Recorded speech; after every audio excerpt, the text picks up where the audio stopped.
Thank you for joining us today. I am Dr. Wanda Brown, Director of the Initiative of Nonstate Armed Actors, Co-Director of Africa Security Initiative, and Senior Fellow at the Brookings Institution. And I'm delighted to be hosting today a stellar panel on Nigeria's elections, their security, political, economic, and crime implications. The panel includes Mr. Matthew Page, Ms. Cynthia Mabalu, Dr. Philip Oyaloku, and we are perhaps hoping that we'll be also be able to be joined by Dr. Lina Coney-Hoffman. Unfortunately, she is stuck in a logistical situation, but she might be able to join us later. On February 25th, Nigeria will vote for its next president. It will also vote for the federal parliament, with all 109 Senate seats being elected or re-elected, and 360 seats in the House. On March 11, gubernatorial and state legislative elections will follow, with half of the 36 governors stepping down. This is also a moment where President Muhammadu Buhari is stepping down after 2 terms, as is constitutionally mandated, a major change of power in Nigeria. And it's a very exciting election, both in terms of the significance that we will hear from our panelists, but also just in terms of the actual dynamics of this election. As is not been often the case in Nigeria, there are more than 2 candidates representing more than just the 2 most prominent parties. From the All Progressive Congress, the APC, which is also the party of President Buhari, former governor of Lagos, Bola Ahmed Tinubu, is running, and representing the second largest party, or the second large party, I should say, the People's Democratic Party, PDP, is Mr. Atiku Abubakar, who has already run for elections for the presidential level 6 times, a face that is well known to Nigerian voters. But what is different about this election is that in addition to the representatives of APC and PDP, there are others running. Among them is Peter Obi, the former governor of Anambra State, representing the Labour Party, and Rabiu Musa Kwankwaso, former governor of Kano and former federal minister of defense of the New Nigeria's People's Party. So this election is more competitive than has been the case, and certainly exciting, certainly generating a lot of excitement just in terms of the electoral dynamics. At the same time, some of the larger issues that Nigeria has had to deal with continue to be daunting. Nigeria is the largest economy in Africa, and yet, according to its own National Bureau of Statistics, 63% of Nigerians are multidimensionally poor. Insecurity continues to be a massive challenge in the country, something we will also talk more about. And insecurity has been, at minimum, not getting better, and in some ways getting worse. It's not just the insecurity in Northeast, centering on groups like the Islamic State in West Africa province, and banditry in Northwest, farmers, herders issues in the Middle Belt and pushing into the South. But we have also seen significant rise in robberies, highway kidnapping, highway robberies, as well as a significant rise of violent cultism in the South.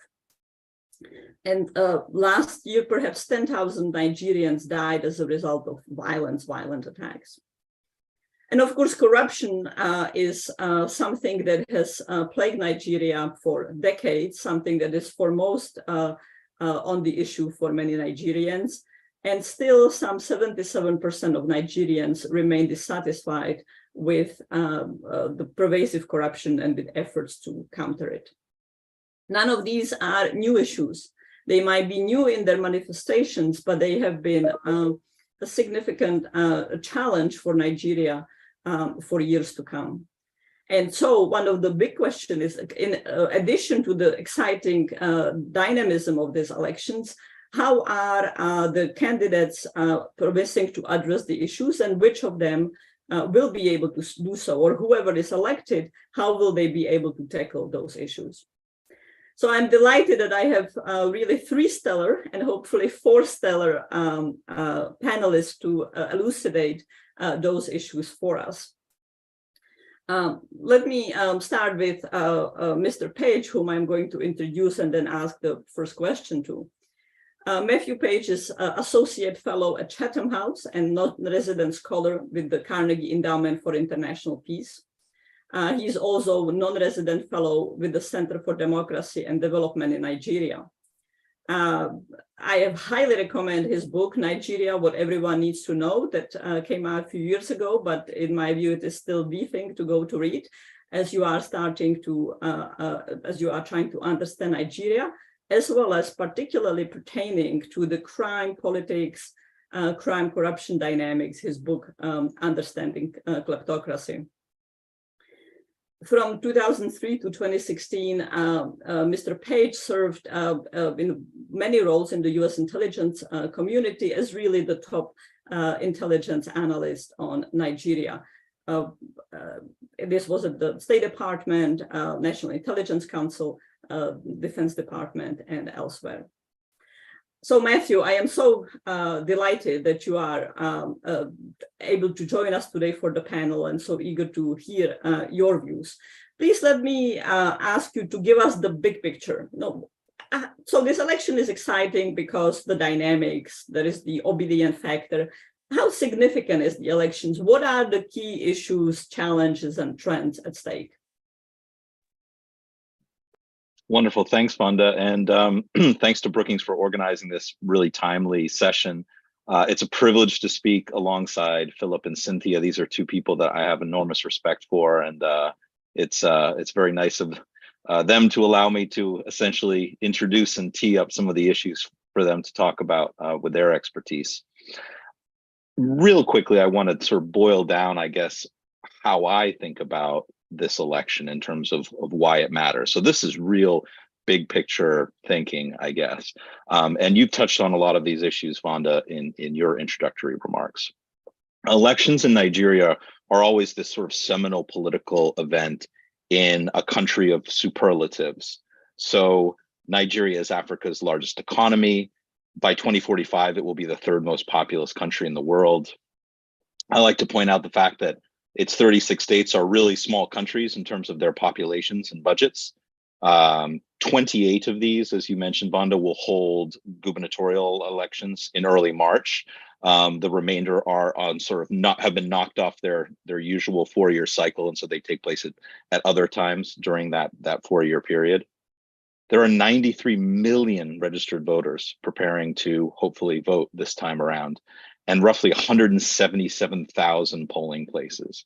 So for those of us that come from countries where the scale, logistical scale of voting is not quite that incredible, it's something to keep in mind as we look ahead to what's about to happen in Nigeria. But at the same time, we're thinking of this as a major democratic event. At the same time, it's also a reminder that Nigeria's democracy is in trouble. It's not a full democracy. It's not a particularly healthy democracy in many ways. And scholars, of course, democracy scholars look on Nigeria as really more of a competitive authoritarian state. And this is a term that political scientists have coined to describe a situation where formal democratic institutions, through the means of elections, are seen as the primary way of obtaining political power. However, politicians, incumbents violate the rules of the game so often and to such an extent that the regime itself fails to meet minimum standards of democracy.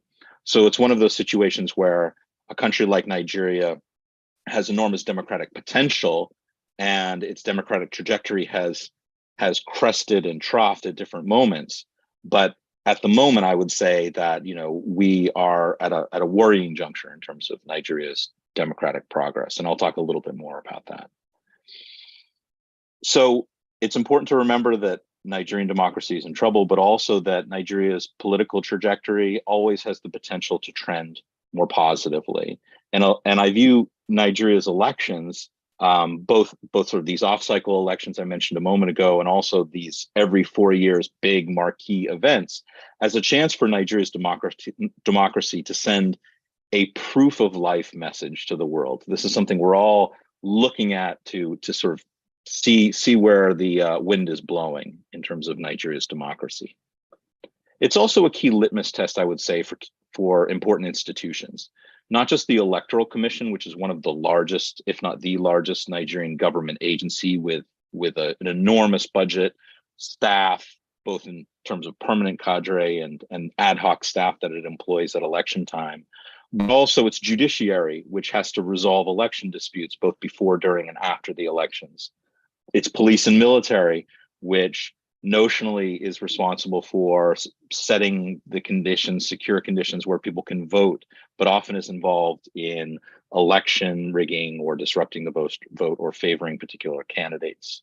Civil society organizations, right, like the ones that Cynthia represents, political parties, and then broader religious and cultural entities that also have a sort of political mobilization role in some respects. So I think it's important to keep that in mind and to watch those institutions as we enter the next few weeks. I'd also say that elections are a bit of an exorcism of sorts and a chance to banish the ghosts of military rule for another 4 years. Every Nigerian election cycle, there is whispers, talks, concerns about the potential of a coup, often after the election to somehow annul the result. Of course, this has happened before. It happened most recently in 1993. So this is a bit of a legacy of Nigerian history that constantly weighs on the minds of Nigerians themselves, but also friends of Nigeria looking in from the outside. But it is important to remember that times have changed. The military, certainly, and the civil-military relationship in Nigeria has changed quite a bit. And it's been 25 years now, almost, since Nigeria's 1999 return to civilian rule. I'd also say that the election is a bit of a test of strength for the country's kleptocratic ruling class. I think we're all watching, especially in light of Peter Obi's candidacy, to see if the country's sort of powerful ruling elites who have really, regardless of their party, maintain their grip on the political system in Nigeria now since 1999. Will they retrench decisively and maintain their hold on the system? Or will they face a strong challenge from candidates that enjoy the support of younger Nigerians maybe who are more progressive and focused on developing the countries rather than hooking into the patronage-driven political system? And this sort of section of the electorate, and they're really two intertwined separate sections of the electorate, are ones that I've sort of labeled this time around as makers and millennials. And by makers, I mean somewhat wealthier, better educated Nigerians of all ages who are striving to innovate and invest in the country, push for genuine development, good governance, more accountability, and less impunity from those who are in charge. So that's sort of the makers. The millennials, of course, is a term we see bandied about in Western countries, certainly, but I think in the Nigerian context, I would view it as referring to younger Nigerians of all social class who came of age around the time of Nigeria's 1999 return to civilian rule. And this includes the many young Nigerians who were alienated by state predation and bad governance, and perhaps also maybe sympathized with the 2020 End SARS protest against police brutality. So what I would say is that the makers and millennials are, in a sense, the constituency or slice of the electorate that we really should be watching this time around in 2023. Is this group's political influence on the rise? And if so, does that foreshadow a much needed inflection point in Nigeria's democratic trajectory, one that we're all very concerned about and why we're speaking to each other today? Very quickly, I want to highlight some of the key issues at stake, Fonda, because you mentioned, you alluded to some of those in your introduction, and I'll just recap a few of them and then cede the floor to the next speaker. You mentioned that Nigeria's next president is going to inherit a real raft of fairly monumental, and some might argue existential challenges. And these are socioeconomic, governance, and security challenges. And we know that this election could mark a path towards, but more likely a sort of a continuation of the status quo in terms of governance. Nigeria's stability and prosperity long-term hinges on a transition away from poor governance and dysfunctional kleptocracy. And this may seem obvious, but Nigeria's ruling elites really haven't yet internalized this, is that they must pursue constructive economic and fiscal policies that unleash Nigeria's huge human and economic potential rather than stifling them. So providing basic public goods to all instead of enriching a select few. And I think in recent years, we've seen this in terms of what have really been a series of self-inflicted economic wounds. Nigeria now is very much trapped in a problematic cycle of high inflation, currency devaluation and manipulation, wasteful spending, and irresponsible borrowing. Now, while Nigeria's debt to GDP ratio remains relatively low, at the same time, its debt servicing costs are incredibly high. So for example, in its 2023 budget, debt servicing costs will account for 30% of the government's budget. And that is about equal to the amount of money that it spends on capital projects, infrastructure, doing new things, and almost equal to the amount it spends on recurrent expenditures. So that's civil service salaries and other recurring expenses. So another challenge, of course, is on the revenue side, where Nigeria has always been a country powered by petroleum revenues and has always had to manage a boom-bust cycle. Times when crude oil prices were high and the country received enormous windfalls, like during part of the Goodluck Jonathan administration. And then times when the crude oil prices dip significantly, and there are numerous examples of that in Nigerian history. But what we're caught in now, unfortunately, is what I've termed sort of a bust-bust cycle, which is that because of high production costs, oil theft, and import dependency, Nigeria's bottom line suffers both when oil prices are too high and when they're too low. And there's no real sweet spot, sort of Goldilocks zone where Nigerian public finances are boosted like they once were when oil prices are high. And we saw that with the Ukraine invasion, where rather than producing some major cash windfall for the Nigerian government, the spike in oil prices around the time of the Ukraine invasion actually put enormous financial pressures on the country. And obviously that is something that in the past would not have been the case. So in terms of the fiscal picture, it's worrying. The security situation we'll talk about hopefully a little bit later, and people can bring that out in the question and answer. But I think this goes back to governance and the need for reform. The security sector, Nigeria's security sector, has enormous potential to tackle the country's many security challenges, but it's it's lacked the capacity, and it has really caught in cycles in terms of corruption and gross human rights violations that undermine its capacity to secure Nigeria. And of course, as we know, the army has become far too involved in providing internal security functions that really should be the responsibility of the police. And finally, I would just cap this off and sum up my remarks by really pointing to sort of what I see as one of the major issues at stake, which is the fundamental unsustainability of Nigeria's current sort of elite-driven political system and political model. So this is a system where, again, a small subsection of elites from around the country carve up what is known in Nigeria as the national cake. The national wealth is being divvied up and shared out between individuals and not being converted into, like I said, public goods or used to facilitate development. So this patronage-driven political system fueled by stolen public funds won't be able to sort of last forever. And I think we are, within the relatively near future, reaching a sort of reckoning point for this current system. I'll leave it there and pass the microphone back to you, Vonda. Thank you. Well, thank you very much, Matthew. You spoke about periodic exorcism of worries about the return of military rule as one element of elections. I would say that your brilliant overview of the issues at stake exercised many myths and delusions that people could be holding about the place of superlatives and great complexity and enormous challenges that Nigeria is. And you spoke about the elections breathing life into Nigeria's democracies. Well, I am absolutely thrilled now that I can turn to Cynthia Mabalu to be one of the makers who is making democracy in Nigeria not just be hanging on life support, but in fact to be thriving robustly with a steady heartbeat.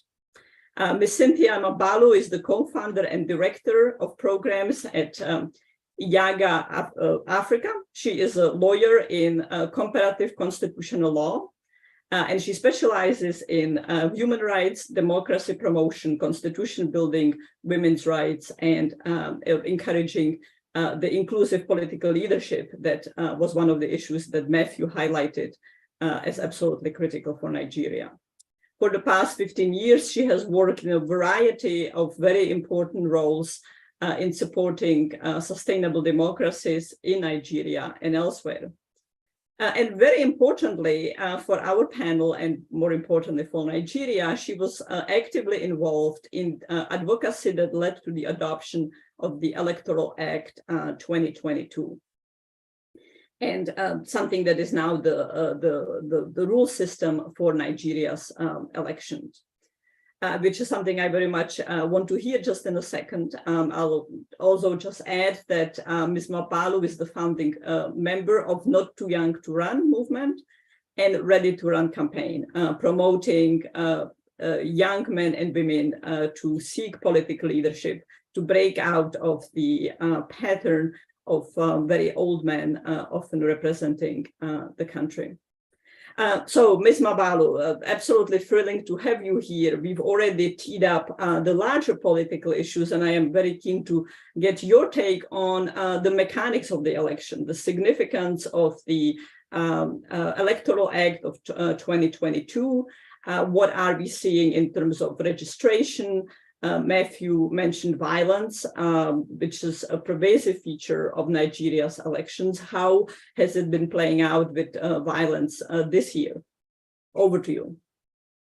Thank you, Dr. Vonda, and it was really nice listening to Matthew share his thoughts. I'm a huge follower of his work, and so just to say, like has already been stated, this election, it's very important to Nigerians. It's the 7th election since our transition to civilian rule in 1999, but it's also the first elections to be conducted after the passage of the Electoral Act 2022 into law. It was actually signed in February, 25th February 2022.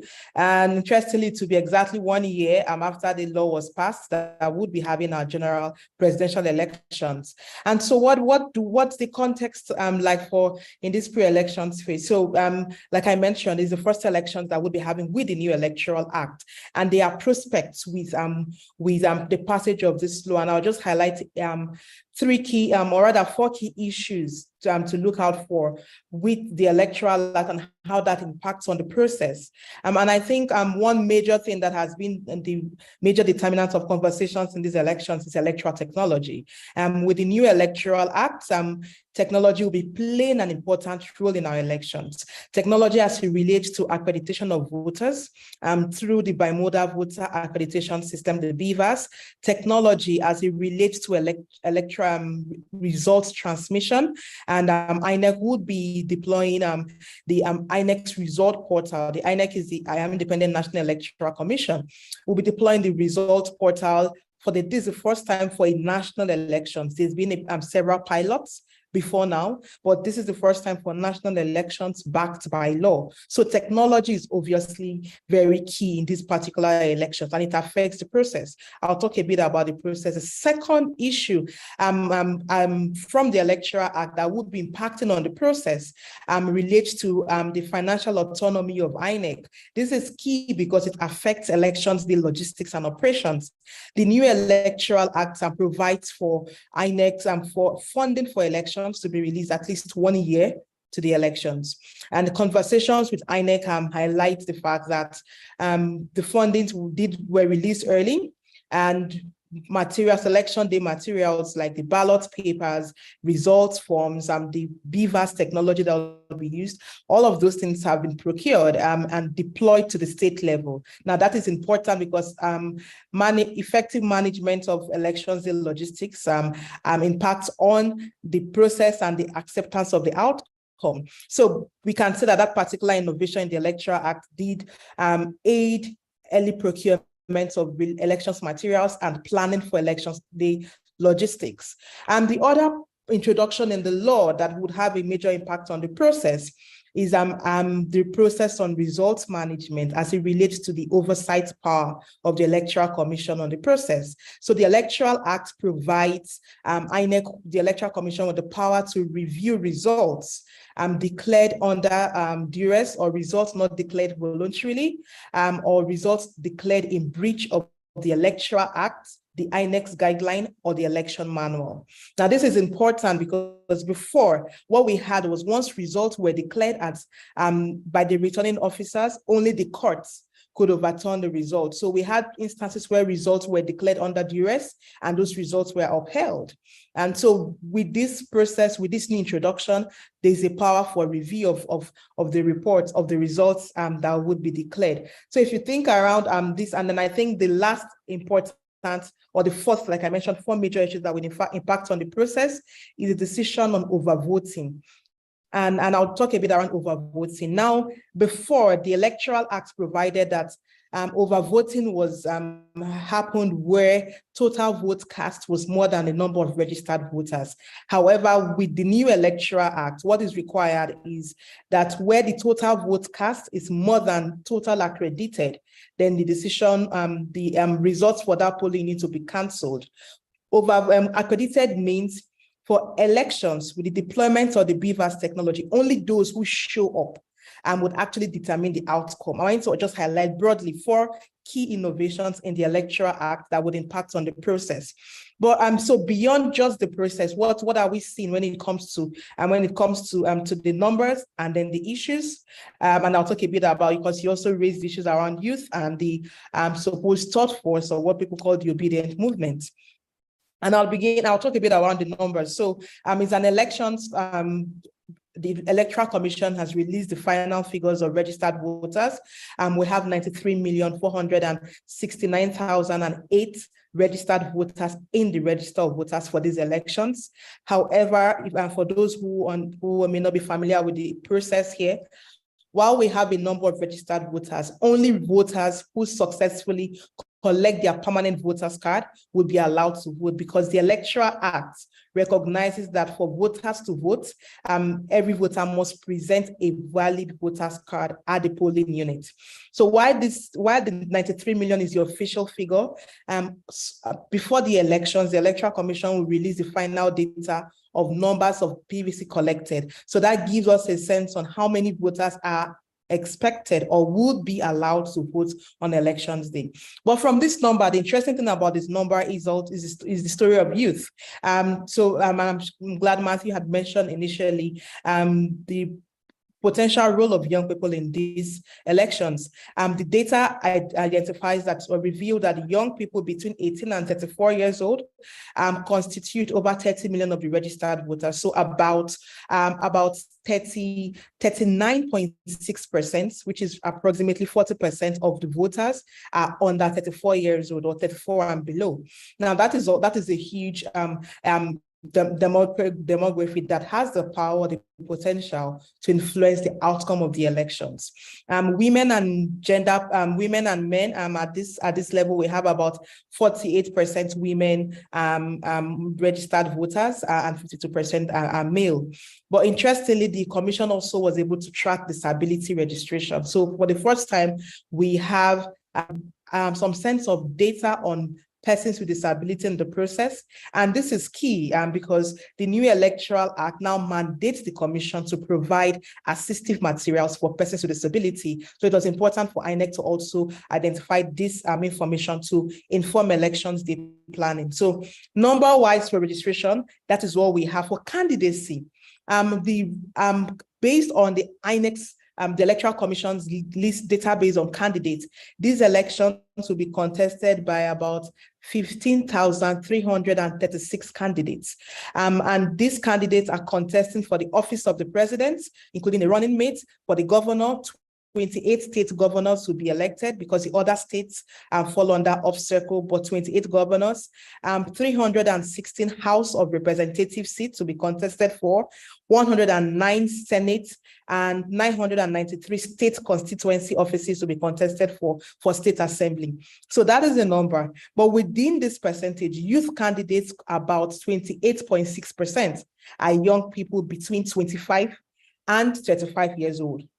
And the idea of 25 is because the Constitution recognizes that the minimum age to contest for office is 25 years to contest for state assembly and the House of Representatives, which is why for youth candidacy, the data is, focuses on persons between 25 and 35 years old. Women candidacy, sadly, is barely 10% in this election. So number-wise, that is it. But the major contenders, Matthew had already highlighted the 4 contenders, so I wouldn't spend a lot of time there. But we have the All Progressives Congress, the People's Democratic Party, the Labour Party, and the New Nigerian People's Party, NNPP.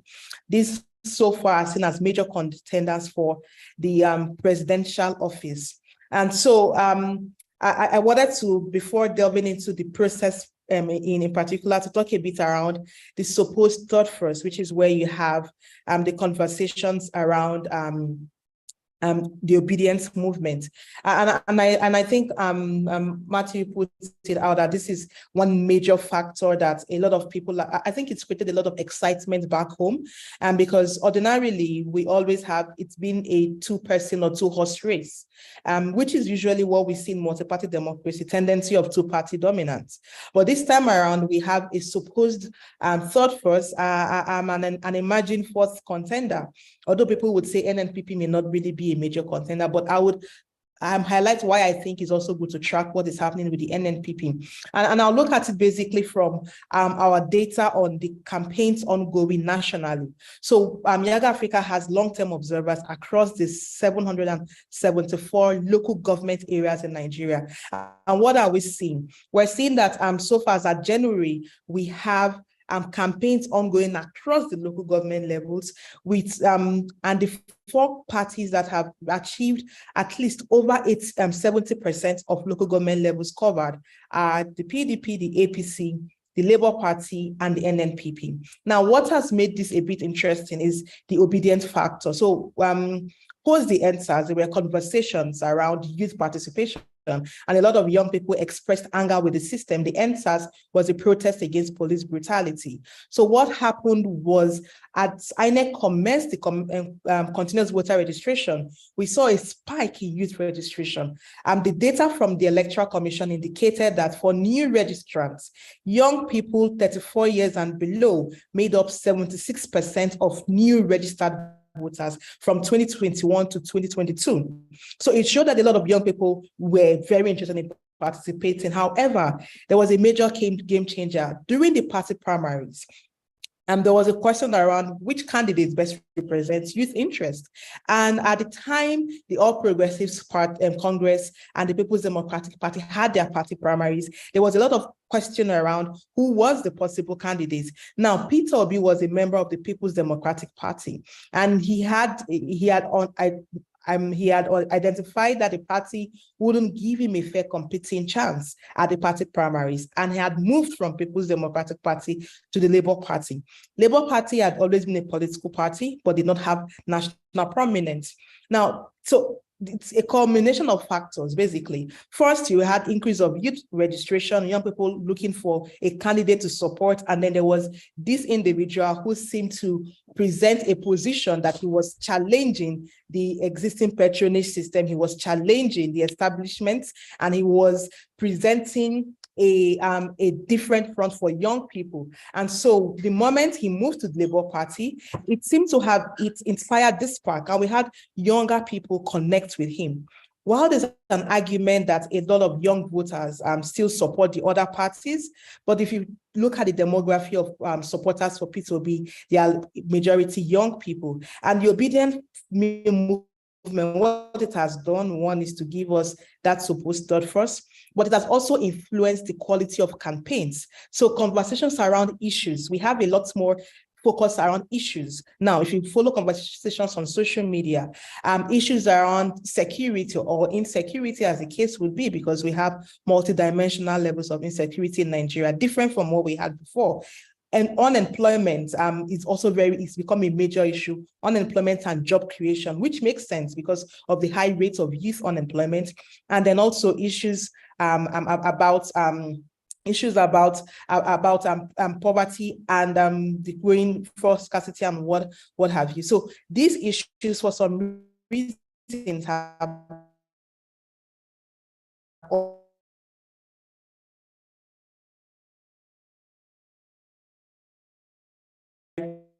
have the conversation. And I think for me, the conclusions, first, because of the growing interest amongst young people, the Electoral Commission has an important role to ensure that when it comes to the process, especially deployment of technology, that there is major district compliance and universal deployment. And because young people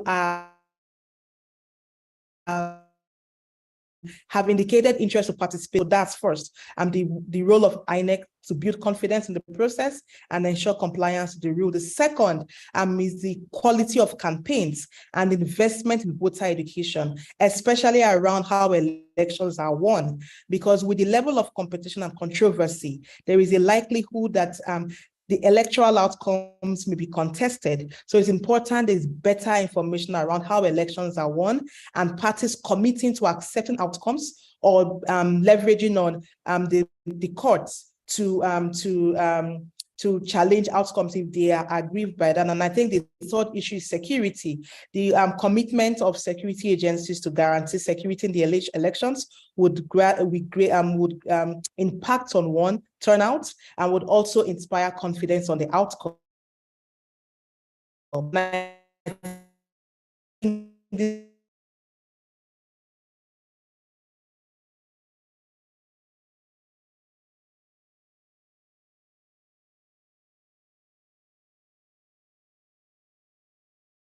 Would be influencing the elections. And what's the next? Thank you very much, Cynthia. Your transmission is breaking up, so perhaps if this continues as we continue talking, you might consider turning off the video. But thank you for absolutely terrific remarks that really elucidated in great detail both the electoral processes and mechanism overall, and particularly the changes that the Electoral Act of 2022 brought in. And you brought up a lot of important themes, moving from the process to issues to substance. And I am so delighted that we have Dr. Philip Ademola Oyaloku to be speaking with us about translating the electoral process into actual governance and into actual policies. Dr. Philip Ademola Oyaloku is the coordinator of the West African Transitional Justice Center, and he's also the senior research fellow at the Institut Français de Recherche en Afrique at the University of Ibadan. He served as a consultant on the UNDP, United Nations Development Program, Anti-Corruption Initiative, as well as on the Media and Terrorism Project for the Center of Journalism, Innovation and Development. Among his many other accomplishments have been working as an expert for the African Union Commissions and the African Union Transition Justice Policy, where he was one of the writers and consultants. He's also a member of the Nigerian Army Resource Center and has done extensive research on vigilante groups and non-state armed actors in Africa, as I know well, because I've been delighted to collaborate with Philip. And he's one of the makers among which Matthew talked about on many issues in Nigeria, including security policy. But before we turn to security, Philip, I really want to pick your brains on the issue of the political dynamics and policy. You know, Cynthia already spoke about the fact that a lot of Nigerian elections are about personalities and about identities. Is the person from the north or is the person from the south? Is he, and most of the time it's men, a Muslim or a Christian? And issues are perhaps highlighted as problems, but rarely do we hear candidates actually presenting platforms. What is it like with the election today? And one of the issues that, of course, is different about the elections, that the unofficial rule of changing candidates from south to north has not been kept, but some of the important parties.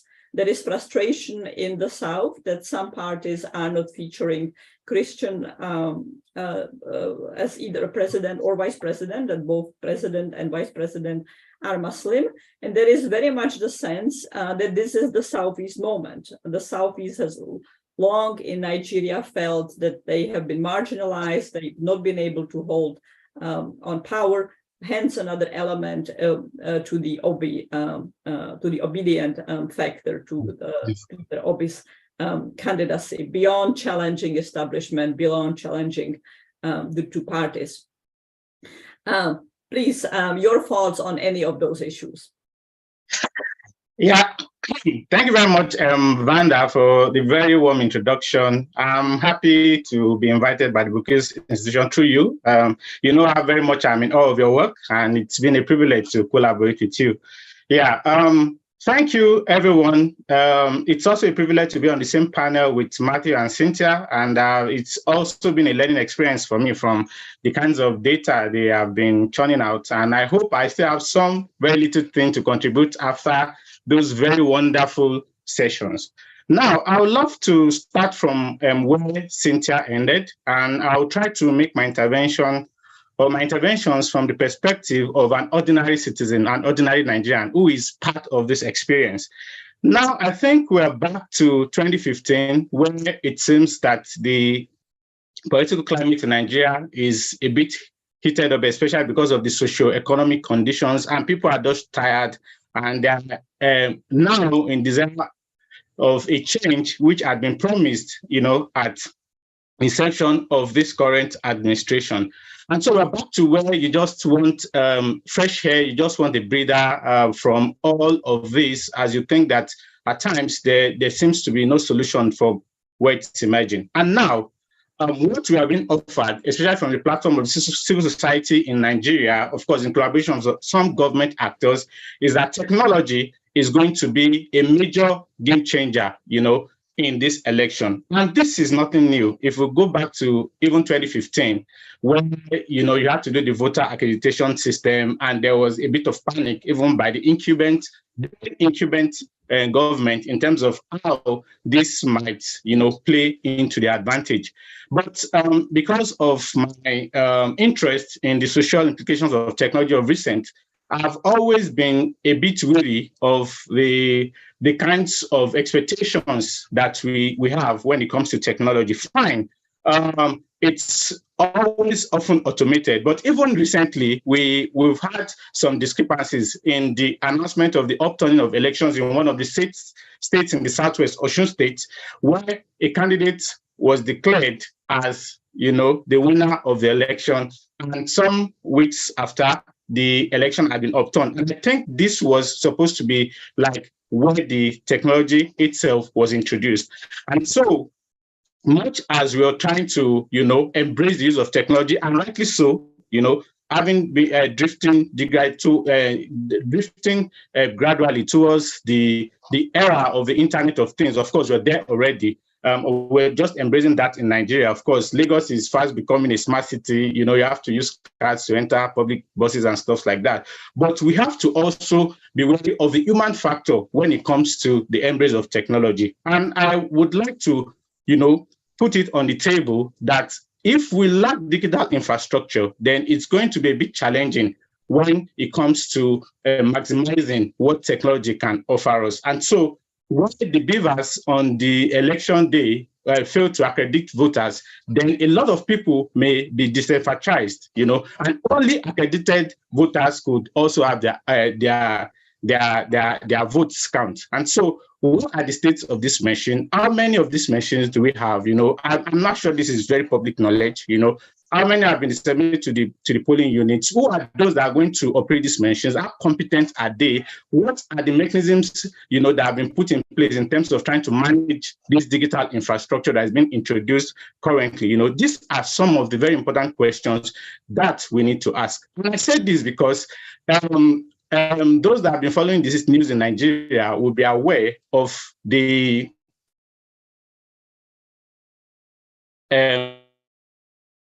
currency swap, which as you go into the bank, to the counter to try to withdraw money, and the bankers tell you cannot get more than 1,000 naira, which which cannot even cover your transport to the bank, in the first instance. And they tell you that why not go embrace, the cashless policy of the government. And you leave the bank and you try to recharge your phone, and you don't even get your phone recharged, days after you've attempted to recharge through your bank account.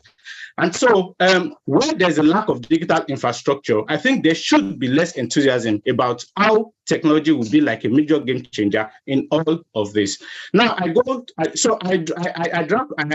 now drift to, the context of the ethnic politics, within this election. I met a young lady recently from Harvard, Chinaza Asiebu, who shared her work with me, on ethnic voting in racial voting in the United States and ethnic voting in Nigeria. And she was trying to make a case that there should be like the same standards for judging this context. And I just summarized a point, very interesting point, to say that during the Obama candidacy for presidency, it was like an aberration that a Black person, would not vote, for Obama as a candidate, at that point, because this is like, the realization of a dream that we had longed for ages. So it was expected that all Black voters, should be in favor of the Democrats. And rightly so. And you can be at any side of the divide. That's left for everyone to take decision on how that weighs up. So in Nigeria at the moment, you have an Igbo candidate, which is, creating an interesting dynamic even within the political space itself. And I tell you the reason why.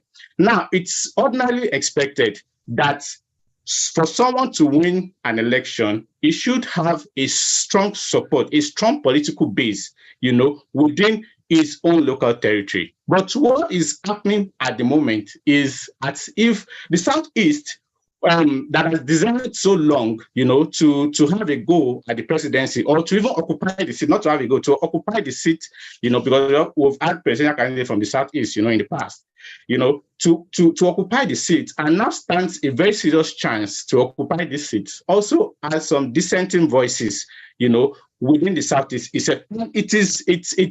That's democracy. That's the beauty of democracy. That's how objective, the democratic concept should be. But in a situation where even your state governor, because of perhaps party affiliation, prefers to say that, okay, I have even a candidate from my own party that I have to push forward. And I've asked, the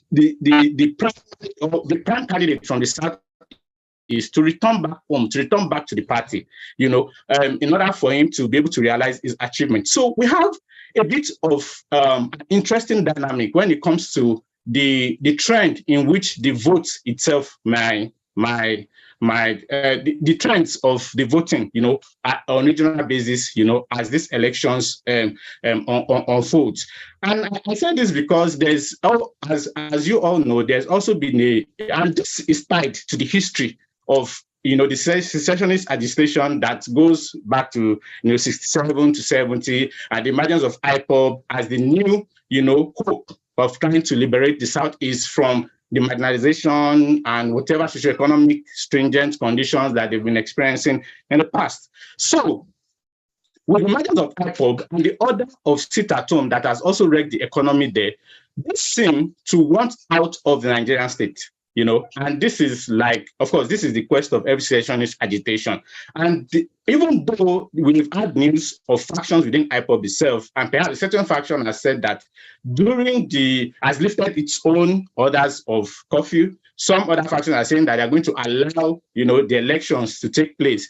There might be a bit of voter apathy in terms of security, because even people from that ethnic extraction in Nigeria have their own divided opinions when it comes to IPOB. So it's a bit of a complicated situation at the moment. And I'll draw that from the ethnic dimension into the religious dimension of the elections itself.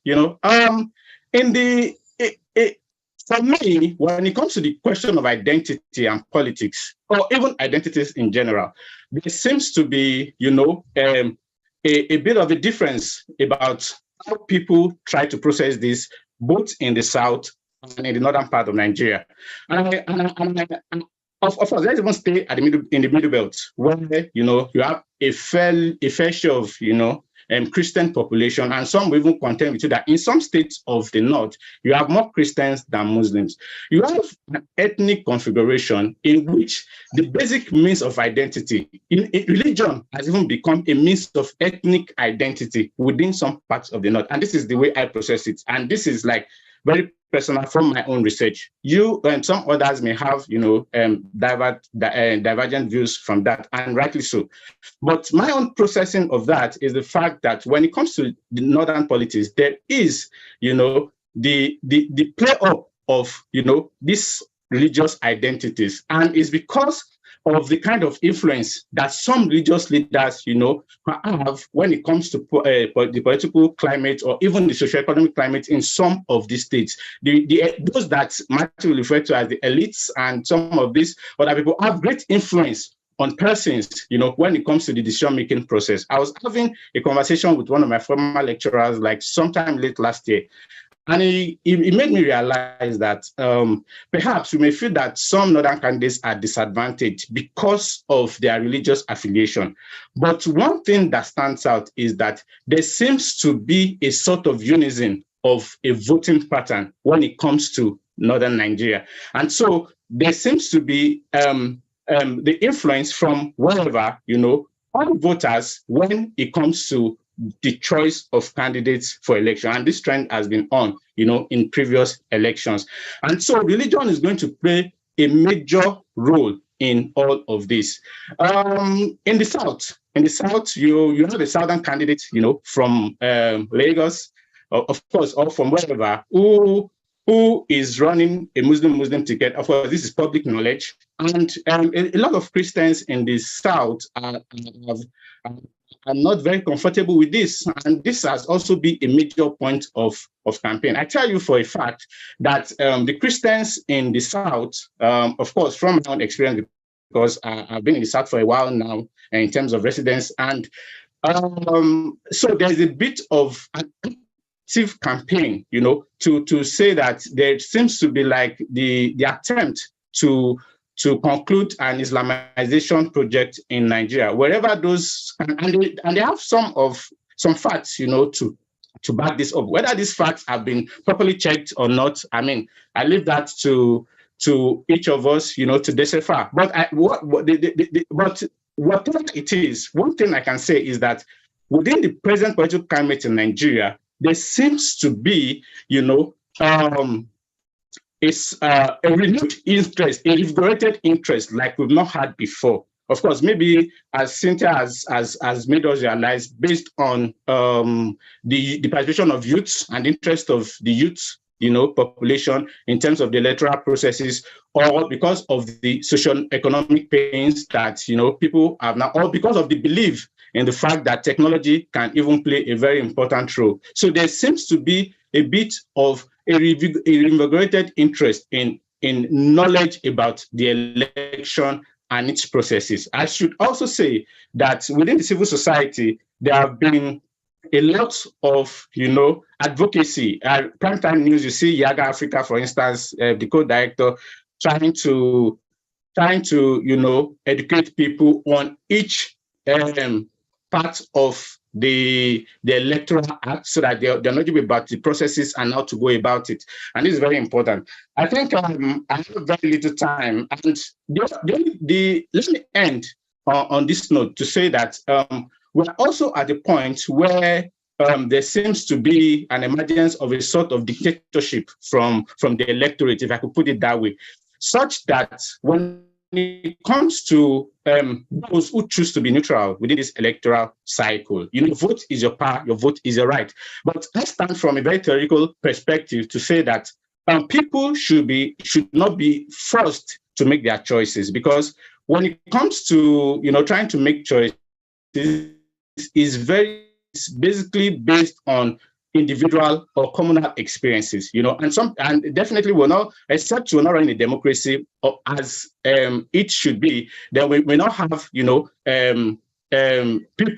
making their own choices. So the point I'm making is that people who choose to be neutrals, people who choose to, not vote for certain parties because of some reasons, should be allowed to be, and should not be labeled as, working against the community or working against the democratic processes. I think maybe there will be some more time to speak. So thank you very much for the platform once again, and I look forward to an engaging discussion after this. Thank you.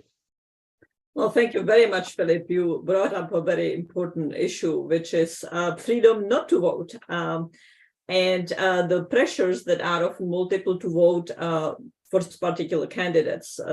Nigeria has made very significant progress in the quality of elections, and just the fact that elections are taking place and power will hopefully change, hopefully without violence, is a very significant achievement. And yet elections in Nigeria are also notoriously violent at the street level, with criminal groups, militia groups, both in the north and the south, being vigilante groups, cultists being often mobilized to deliver votes for particular candidates and to deliver financial resources, and particularly votes for candidates. And so oftentimes we see dips in various indicators of criminality, be it maritime piracy or be it cultist activities or even oil bunkering, because during elections, perpetrators, armed groups, criminal groups are actually working for political candidates. And certainly the level of that violence, not violent contestation after the elections are announced, but the violence that during the campaign and before the vote and around the time of the vote, is a significant factor. This is just one snippet of the complexity of security issues that the next president and his team, because all four are men, will need to tackle that have been growing more difficult. When President Buhari came to office, there was significant improvements in the pushback against Boko Haram, but we have seen stalling of that effort by about 2016. The super camp strategy comes with grave limitations, and we have seen violence spreading to the northwest. Some of it is the Islamic State in West Africa province, which also conducted daring attacks right in Abuja and far from just the northeast last year. There is banditry, there is the complex, very difficult and yet crucial issue of herders-farmers conflict, as well as the broader criminality I spoke about. So perhaps we can get into some of these issues now in the last half an hour that I have reserved for taking questions from the audience. You can either submit questions online. Many of you have already done so, both throughout the course of our conversation, but also beforehand. In fact, I was very impressed and grateful for the scores of questions we have received beforehand, and I've been pulling them together and collecting them, and look forward to hearing our terrific panelists now to reflect on them. Let me start with one question to any of you, Cynthia, Philip, Matthew. Has there been any serious articulation of an economic policy, of a security policy, any other significant substantive issue by any of the candidates?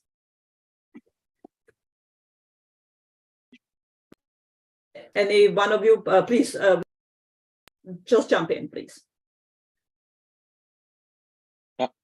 I'm happy to kick off. I mean, I think the answer, and Philip and Cynthia may have a different take, is that the campaign promises of what I would say are the three main candidates sound very similar to one another, right? They talk about governing better, delivering economic growth, delivering security. You know, they're very vague terms, and that's understandable, right? Because in any country, candidates make vague campaign promises. But we know from both past experience, and I think, in terms of also the personalities, certainly of the two main candidates, that there's not a lot of substance, not a lot of policy thinking going on behind this. And in the case of Obi, who is a insurgent candidate, right, a third party candidate, really, looking to sort of break in and break apart the sort of dominant two-party dynamic going on.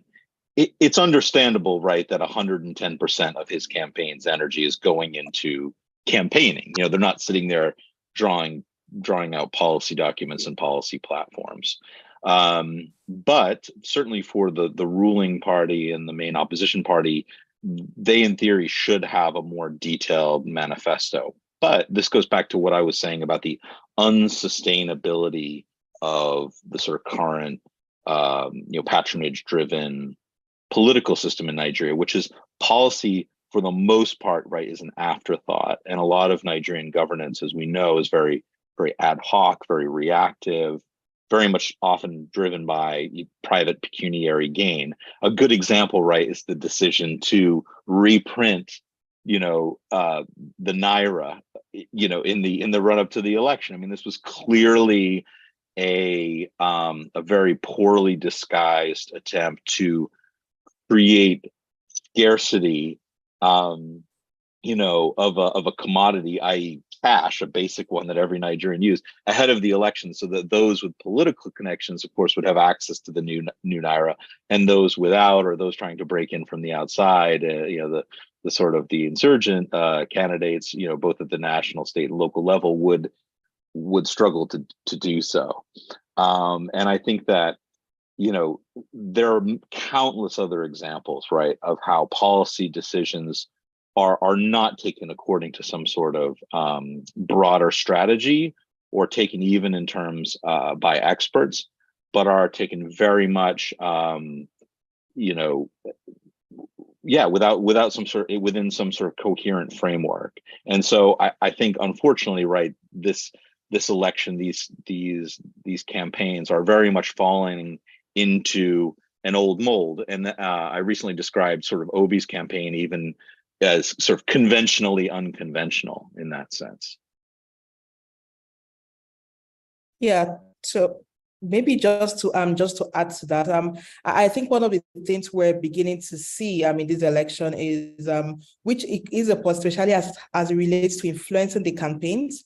If you look at the manifestos for all the parties, yes, they do highlight insecurity or security is highlighted everywhere, but the the challenge is the details. So we're not asking for what I will do, but the how. And I think that's where, for the major candidates, and that's where there is a major gap, because the how is still not properly articulated. However, we've seen civil society organizations convene town halls, some, I wouldn't call them debates, but something similar to debate, because there's a plan for a national debate in the later parts of last year. And I think those platforms have been quite helpful to perhaps help candidates articulate better and inform policy conversations around the campaigns.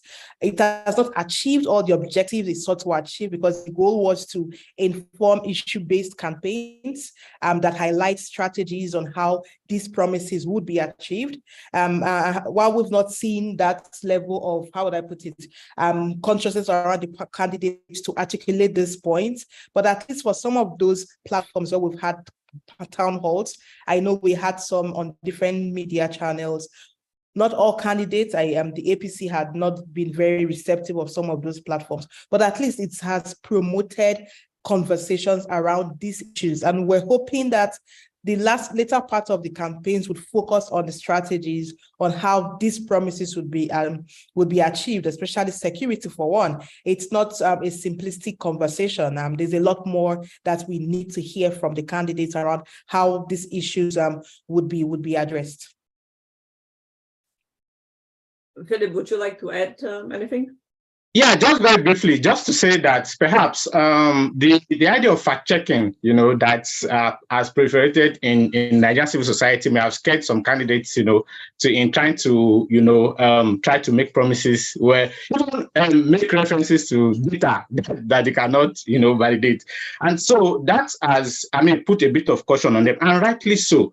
But there's also the other dimension of it where people try to demonize technology as fake news or whatever, and so people are a bit careful in terms of how they make allusions to some facts. But let me end on this note.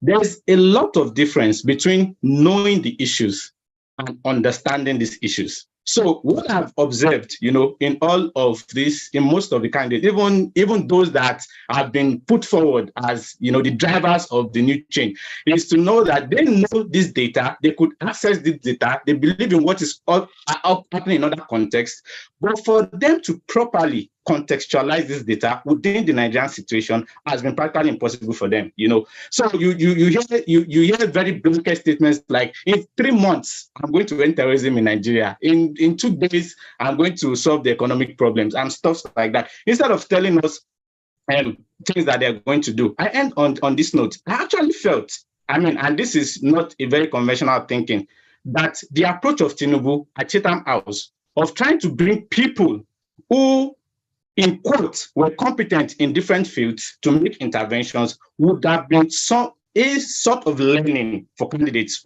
because you're not going to work as an isolated president. You're going to work within a community. So this would have been within the proper context an idea of drawing out, competence among your cycle. That is, if the competence is actually, in that cycle. So let me just end with that. Yeah.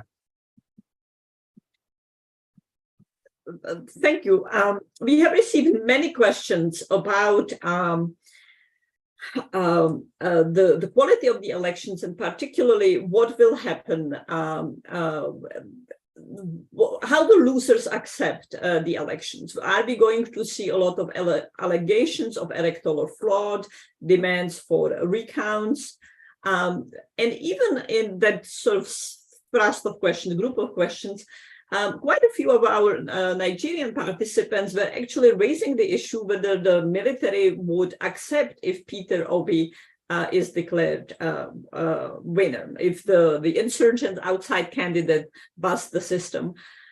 So Cynthia, let me start with you and then go to Philip and Matthew, if you would like to add anything. What about it? The day after elections or the day after the results are announced, because potentially we could even have a second round in these Nigerian elections.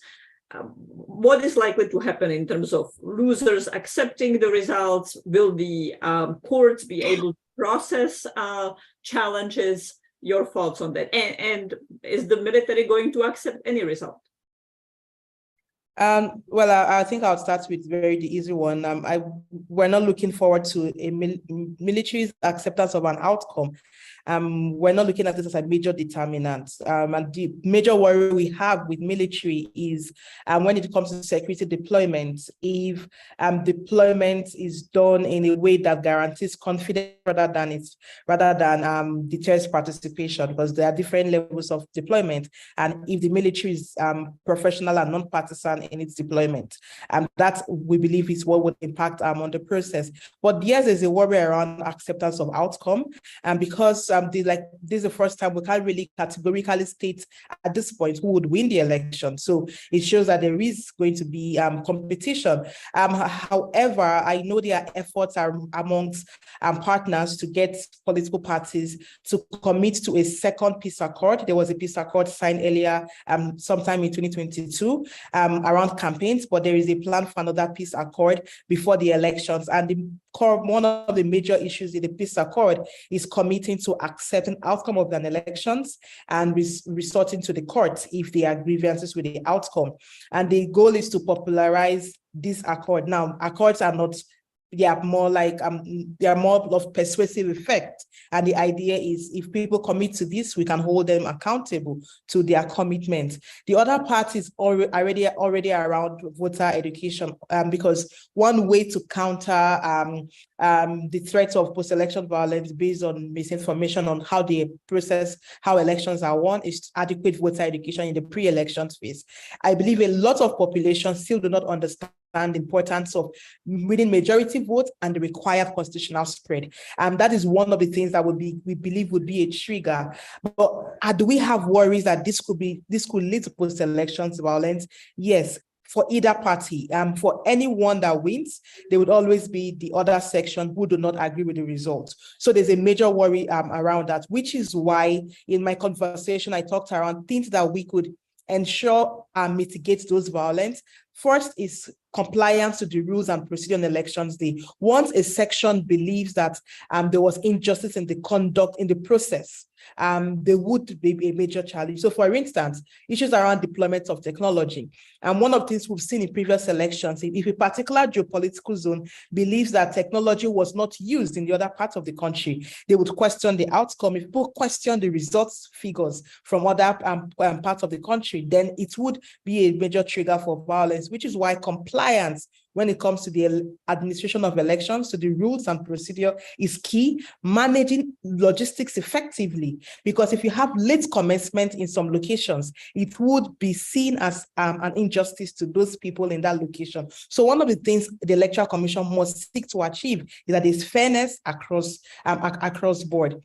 The other part, for me, which is the last point around this, because we can't totally run away from post-election violence. There's a likelihood for that, but I believe that there's a lot of work ongoing, both by faith-based organizations and civil society partners in this pre-elections phase that could help manage the threats to violence post-elections. So I'm hoping that those engagements, media partnerships, from now to the elections would inform how people accept the outcome of the elections. And perhaps I said this was the last point. The final part for me is the role of the courts. And I had to mention this because recent court decisions are beginning to create doubts or in the independence of the courts. We know that these elections may be decided in the courts. And the important thing is that if you ask citizens to be patient and wait for the outcome from the court, and there is lack of confidence in the independence of the court, it could also be a trigger to post-elections violence, meaning that from now to the elections, we need the judiciary that presents an independent front and commits to delivering judgment that truly puts the sovereignty of the people as paramount beyond political interest. I believe that that is what another way to manage post-elections violence that could result from non-acceptance of electoral outcome. Great, thank you, Cynthia. Matthew or Philip, would you like to add anything, or I'll pivot to another question? Just quickly to say just 2 quick points. The first thing is that the proliferation, like you well know, Vanda, of non-state actors, perhaps the infusion of some non-state actors into paramilitary, regional zones, the Amotekun, the Eastern Security Network or whatever, it is a cause for concern, because this has actually been one of the major arguments against state policing or community policing, to say that how will political actors, use these individuals under their employment to their own advantage, during the advantages during the the political or the electoral cycle. That's the first thing. The second thing is that peace is a culture that must be cultivated over time. And so the stopgap of electoral interventions may not be enough, or sustainable when it comes to managing electoral violence in Nigeria. Yeah. Thank you. Let me pivot to a major substantive issue, defining issue for Nigeria that several of our participants raised, and that's the badly needed reforms of the oil sector.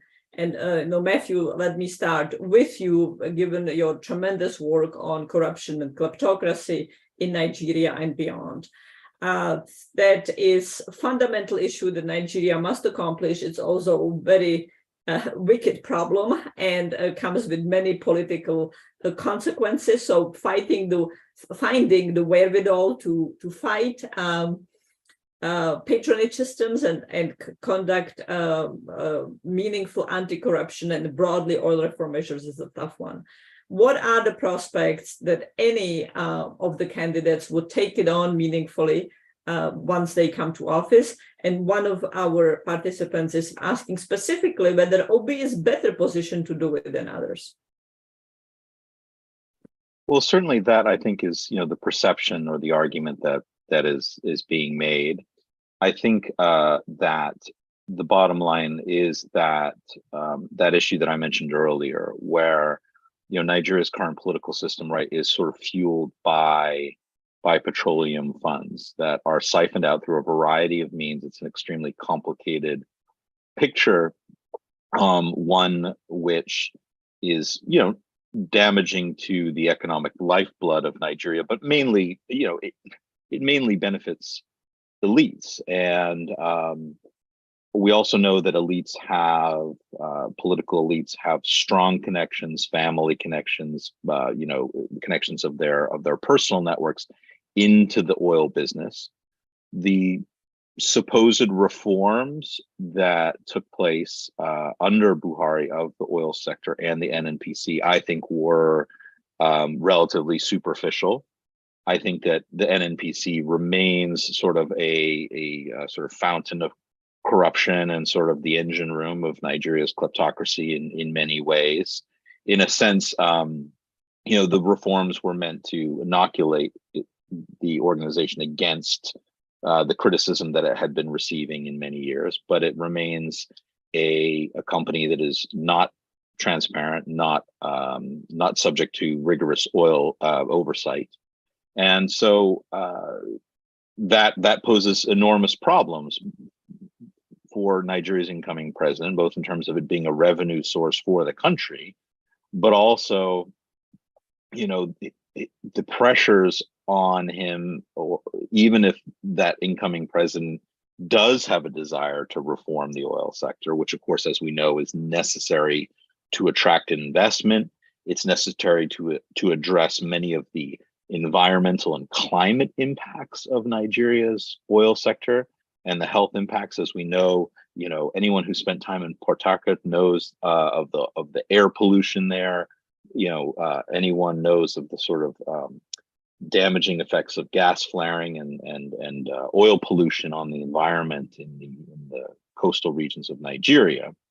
So there's a broad spectrum of challenges, not least of which, of course, is corruption, but also the long-term viability of the oil sector, because we know that the cost of producing a barrel of oil in Nigeria ranks among the highest in the world. We also know that much of that production is moving offshore in areas that require more technical expertise and investment in order to access quantities of oil and gas. So the question is, do old school politicians, like I would argue the ruling party candidate and the main opposition party candidate, those two individuals are really sort of old school candidates, both of whom directly or indirectly have or had connections to Nigeria's petroleum sector, or this potentially this new insurgent, up and coming insurgent candidate, which many young Nigerians, as we said, are very excited about, view as a reformer, but whose ability to reform what has hitherto been an reformable entity, the national oil company or the sector, what is his real capacity to do that? And that is still an open question. So I'll leave it there. Great. Let me follow up with you, Cynthia and Philip. So, there is this tremendous excitement about OB and huge expectation of what OB can do. I would love your take. If OB is not elected, is this the end of his career?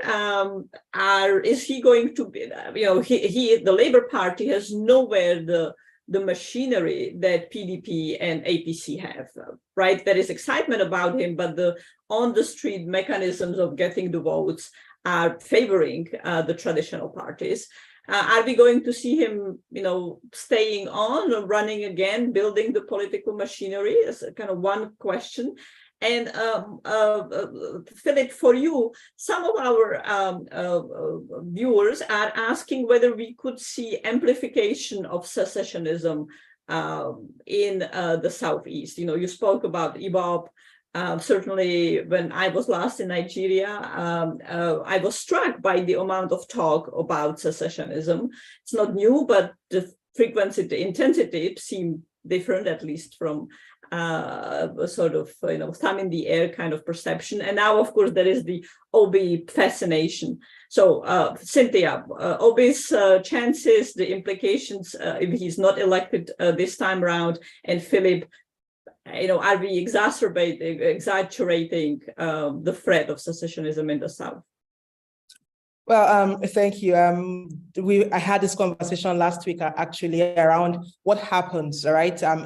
If for instance, Obi does not win the election, well, that is too close to call, so I don't want to make any predictions.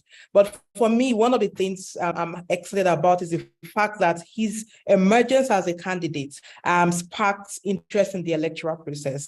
And we had young people hosting Twitter spaces discussing elections. You have young people going out to campaign for him without being members of the Labour Party. So people who are saying, we may have no structure, but we will go and create structures that can put for him.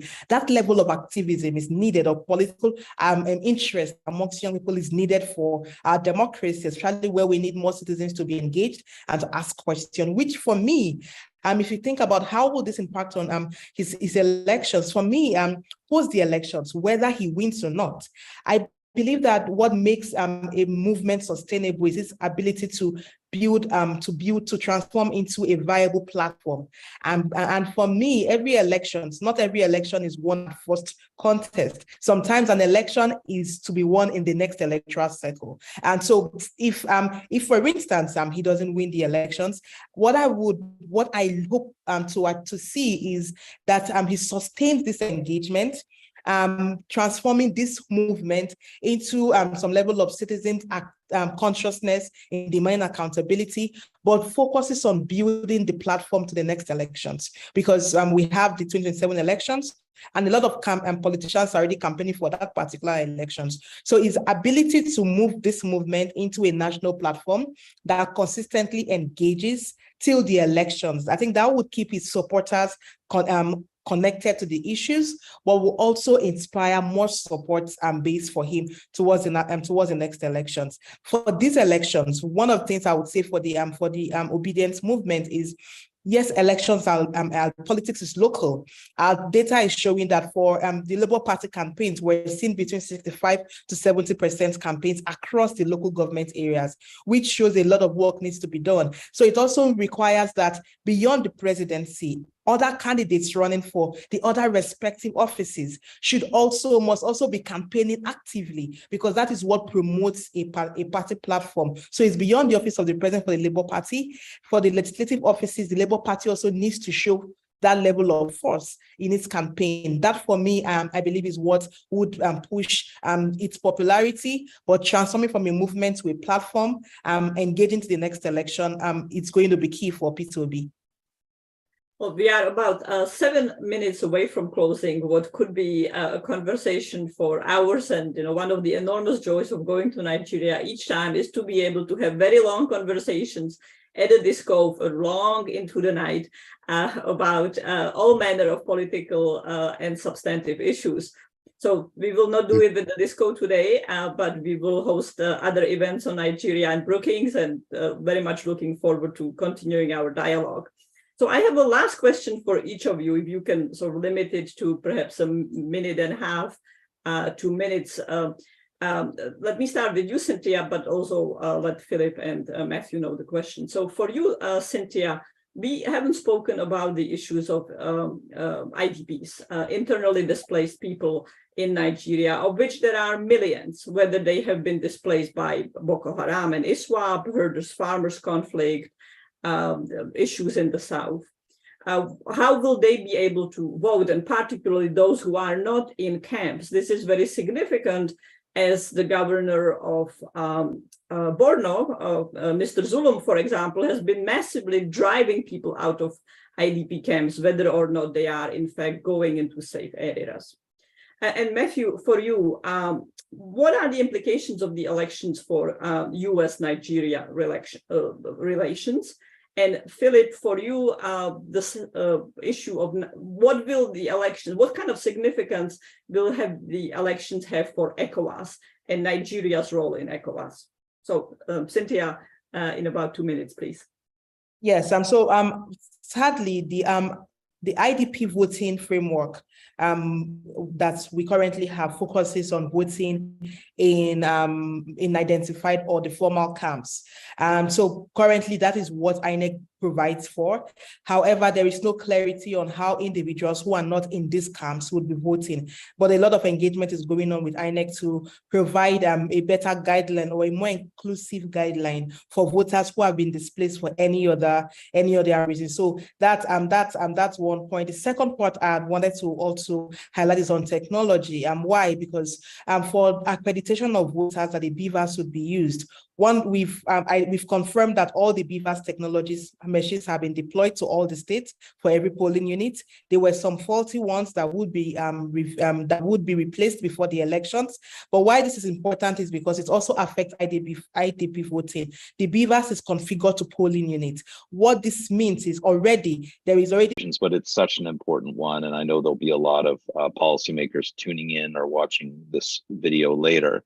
So my take is that in both Washington and London and European capitals in recent years, there has been a declining focus on democracy and governance. So it's good that right now all the world's, Africa policymakers are tuned into what's going on in Nigeria. That's obviously a very positive thing, and people are thinking about democracy in Nigeria. But it does highlight what I view as this disconnect and the problematic policy trade-offs that have been made in recent years. This reached a low point, I think, during the Trump administration, but it did begin during the Obama administration and is now only starting to defrost and change a little bit during the Biden administration. We have seen some positive signs. I will readily admit, the Biden administration has come out with an anti-corruption strategy that in theory should be a clear framework for more robust approaches to elite corruption in Nigeria. We haven't really seen that be operationalized yet by the embassy or by the State Department, but there's at least a framework there and a direction of travel that's been mapped out by the administration. And I think instead there's been a real, like I said, a small c conservative approach to bilateral relations with Nigeria, a real focus on maintaining access to top Nigerian officials, ramping up military assistance, and frankly, a focus on brokering these unprecedentedly large arms sales to Nigeria, U.S. arms sales to Nigeria. I think the U.S. reaction to some of these pretty earth-shattering gross human rights violations sort of moments, and that, you know, whether that be the Zaria massacre or the Lekki massacre or the recent revelations about the Nigerian Army's forced abortion program. I think generally these reactions from Washington have been quite anemic and sort of met with finger wagging that the Nigerian elites have easily brushed off. There hasn't been a lot of follow-up to Washington's calls for accountability from the Nigerian government, and they seem to move on and forget about these incidents quite quickly, and sort of the relationship reverts back to normal fairly rapidly. So I think, you know, bottom line is Washington needs to really think about the long-term effect of these policy trade-offs. It's unclear what the short-term gains have been, but the long-term cost is quite clear, and that's sort of a damage to broader U.S. strategic interests in Nigeria. Those are, of course, peace and security, socioeconomic development, good governance, climate resilience, more trade and investment, and of course, just broader political stability. I'll leave it there. Thank you. Yeah. Big topic, very short amount of time. Philip. Yeah, no, that's okay. Yeah. So let me just touch on a bit on Obi's longevity and secession. I think that's quite important for me. I think Obi came out too late. I think if I had come out earlier, they might even it may have been, you know, by far the leading candidate. That is the thing. And this is not the first time. There was a Moghalu during the last elections, but where is Moghalu today? So for you to sustain a movement, it must be ideologically driven. That's the thing. Then secession is like a fact of history, and secession is not the talk of secession may not go away, but the reality of secession itself is subject to some historical unravelings. But the fact is that the Igbo are divided when it comes to the issue of secession. It depends on the side that not even Igbo, even Nigerians, even the Yoruba people are clamoring for an Oodua nation. But as long as the socio-economic challenges are in place, as long as there's some bit of exclusion for people, you know, within this political arrangement that we have, the question of how people try to cope with these realities, either by asking out or trying to integrate themselves within the system, will always be there. Yeah, let me just not, you know, drag us beyond the point. Yeah. Well, wonderful. Thank you very much, Philip. I appreciate your brevity and succinctness with these huge topics, and I would be just thrilled to continue the conversation with all three of you. We will do so whether through Brookings or in person in Nigeria or elsewhere, hopefully soon. And in the meantime, let me give enormous thanks to Professor Philip Ademola Oyaloku, Mr. Matthew Page, and Ms. Cynthia Mabalu for their enormous insight and for all of their work to make Nigeria a better governed, more inclusive place in different ways. And most importantly, very many thanks to all our participants for joining us today. The video will be posted on the Brookings website in a few hours, and you can return to it. And thank you for all the very many questions you submitted. I did my best to bunch them into topics, but among the tens of questions, I was obviously not able to cover all of them. But don't despair, please join us next time, and we will be able to take more of your questions then. Thank you.